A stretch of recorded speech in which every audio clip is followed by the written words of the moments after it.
Morning Show with Wanda, super producer Big Earn, Mad Dog. And of course, it is time for Truth to Power with my man Mike Jefferson. What's happening, brother? Good morning, Juan. Good morning, team. Good morning, sir. All right. Man, first allow me to extend my condolences to the family of my good friend and fraternity brother Melvin Wells. We called him Biggie. Yes. Well-known coach in the area. And also the family of Coach Linwood Branham. We were fortunate to have both of these positive figures and role models in our community. We lost them this weekend, and they will be missed dearly. Yes. As for my topic today, Juan, I want to talk about a subject matter that is discussed a lot in private, but not so much in public, for whatever reason. But given the political climate that we live in today, we really need to put this out there. So the other day, I watched a speech given by a woman by the name of Michelle Malkin. You should Google her. She was speaking at the Conservative Political Action Conference, CPAC is the acronym, and that was held in National Harbor, Maryland. Now, this is an annual political conference attended by conservative activists and elected officials, and in recent years, it has attracted a who's who among white supremacists. I mean, the place was crawling with racists, conspiracy theorists, white nationalists, and of course, the guest of honor was that moron masquerading as the president.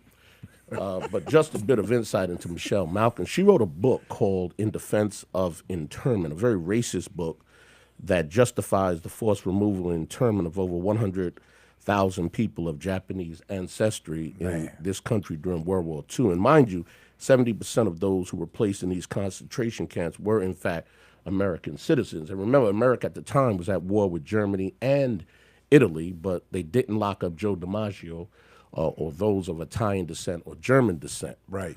Which brings me back to Michelle Malkin. Her parents immigrated to America from the Philippines. She was born in Pennsylvania. So while she and millions of individuals of color who are born here in this country can call themselves American, it doesn't mean you will receive the benefits of first-class citizenship. Right? There's so many people of color like Michelle Malkin who think by adopting conservative views and or aligning themselves with white supremacists that somehow you will be accepted by them. You will be afforded full membership in the club.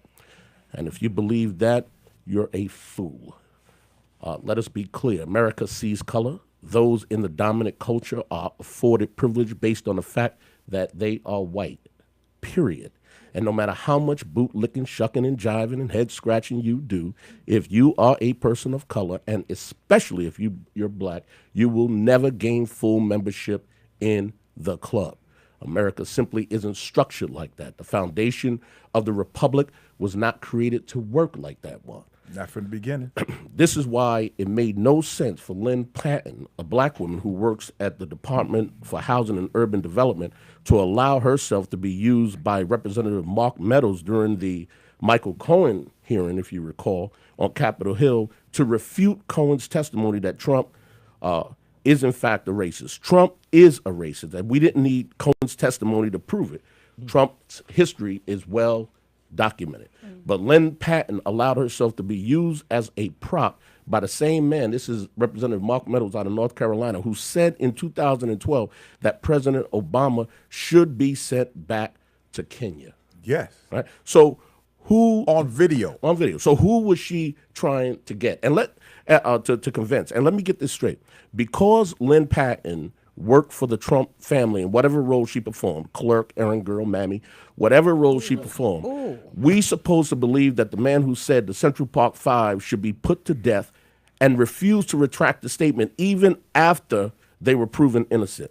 This is a man whose family was sued twice by the U.S. government for discriminating against blacks seeking to live in his family-owned buildings. This is the man who kicked all the black workers off of the floor in one of his casinos in Atlantic City because their presence offended him while giving his wife a tour of the facility.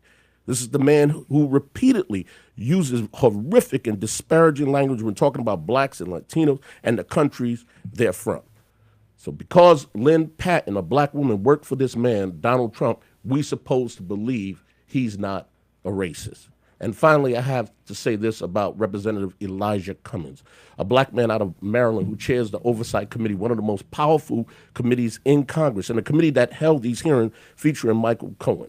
when Representative Rashida Tlaib, the first Palestinian American woman and one of the first 2 Muslim women to sit in Congress, the other one is Representative Omar out of Minnesota, when Tlaib got the microphone, this is what she said to Mark Meadows from North Carolina.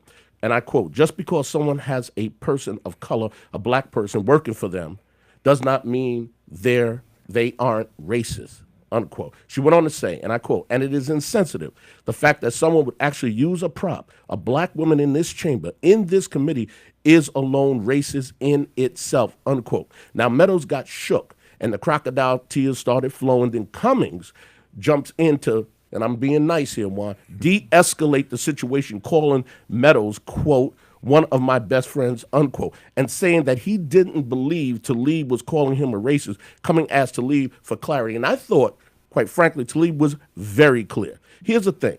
When white folks are being called on their racism, we do not need black folks coming to their defense.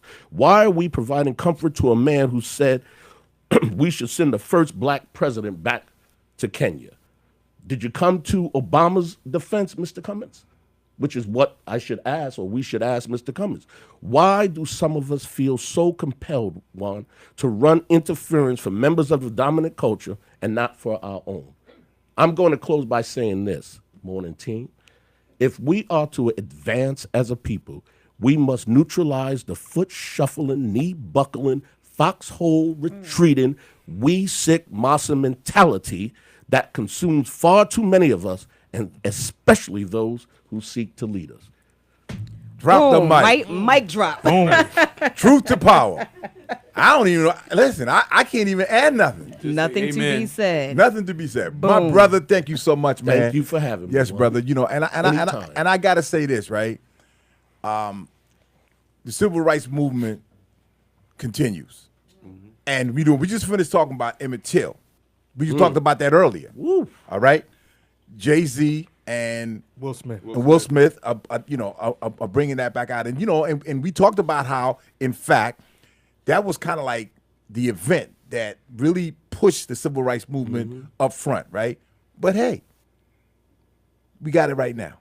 That's it. Nothing has changed. Thank you, brother. My pleasure. I My love brother. That Nick hat, the Nick. There you go, baby. Yeah, I love it. Zion, baby. You going for the lottery.